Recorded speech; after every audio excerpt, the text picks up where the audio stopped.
साल के बच्चे हों, चाहे बुजुर्ग हों, चाहे माताएं हों, चाहे 18 साल से ऊपर बच्चियां हों, सबके हाथ पैर जोड़ते हैं केवल उस एक वोट की बदौलत जो बाबा साहब उस समय लड़ करके हम लोगों को दिलवाए।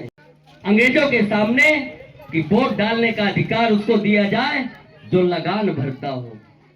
लगान मेरे बुजुर्ग साथी जानते होंगे जो जमीन जोतते रहे हैं। और जब राजतंत्र की व्यवस्था थी, राजाओं का हुकूमत था, उस समय कर लगा करता था, उसे लगान कहते थे। उन्होंने कहा कि जो लगान देता हो उसी को वोट का अधिकार होना चाहिए।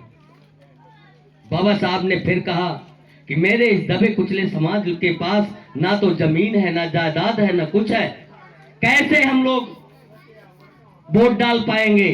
अंग्रेजों ने वो भी प्रस्ताव खारिज कर दिया। उन्होंने कहा, फिर से तीसरा प्रस्ताव रखा कि पढ़े लिखे लोगों को 2 वोट डालने का अधिकार और इनके लोगों को 1 वोट डालने का अधिकार। बाबा साहब ने उसको भी अंग्रेजों से कह के खारिज करवाया। बाबा साहब ने कहा इस राजतंत्र की व्यवस्था को खत्म करके प्रत्येक वयस्क मताधिकार, प्रत्येक व्यक्ति को जो 18 साल की उम्र पार किया हो उसको, प्रत्येक व्यक्ति को, चाहे वो रानी हो और चाहे वो मेहतरानी हो, सबको 1 वोट का अधिकार मिलना चाहिए।